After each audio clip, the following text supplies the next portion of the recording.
Sir, may we be clarified, yung arrangement na inaalok niyo po kay Senator Win, na dalawa kayong pipirma, ano po ang response ni Senator Win? Sulat around 12 o'clock na sinasabi kay attorney sa ating Senate Secretary Jose Luis Montales that you are no longer secretary, and that Attorney Bantug, and then that basically sinasabi na sila na. Yun din ang sinabi sa USAA, but hindi first-hand knowledge, sabi chain of command. But wala nga sila sa chain of command eh. Kahit anong tingin mo sa rules, hindi nangyari yon. So yung pagwawala nila at pag-walk out nila kasi hindi pwedeng amendahan daw yung rule na ganon-ganon, binaboy nila yung rules on June 3. Diba? So that it's going to be a lingering question.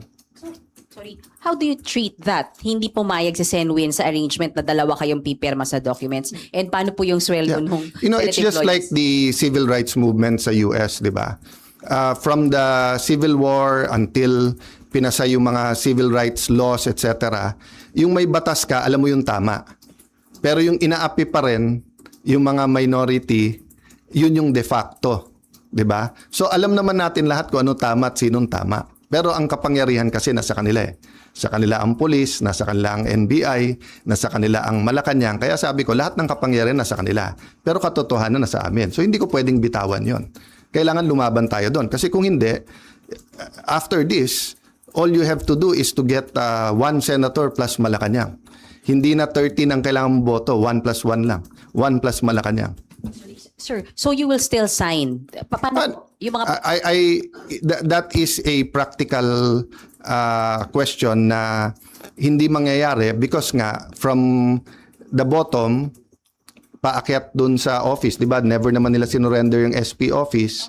Hindi ko namang trinethreaten yung mga empleyado, di ba? But sila, inaano nila yung mga empleyado. Yung ginawa ni Senator Erwin tapos nag-sorry. Bad cop, good cop yon. Sadya yon. I-shock mo na yung mga empleyado, nakakasuhan ka, tawagin mo kung ano-ano. Tapos si Senator Win naman yung mabait. So kahit na nag-sorry siya, natanim na yun sa puso ng mga empleyado. 'Di ba? Kaya nga sa akin, sa mga empleyado, it's a matter of conscience. Sir, so you gave up the signing? No, I'm not giving it up. I'm just saying, malamang hindi dumating sa opisina ko yung pipirmahan. But I'm not giving it up. Diba? Kailangan ko i-assert yun. Sir, sorry, ano po ba yung extent nung arrangement na pinopropose po ninyo? Hanggang doon lang sa dalawa kayong magsasign? No, it was a first step lang kasi sinabi nila open sila. Hindi naman pala sila open. Diba? Kasi sabi nila ayaw nila ng gulo. Diba? Sabi nila eventually, kailangan magsama yung dalawang grupo, one Senate tayo. Diba? But mukhang ang utos ng Malacanang, hindi, kayo lang. Kasi nga alam nila na even if we go to the Supreme Court ASAP, it will take time. So in the meantime, they're buying time until they either get one more member or whatever. How will you assert kung hindi darating sa inyong pipirmahan? Basta in any way I can. And it's just like yung example na binigay ko sa'yo, whether it's apartheid, whether it's civil rights, di ba? Doon tayo sa tama.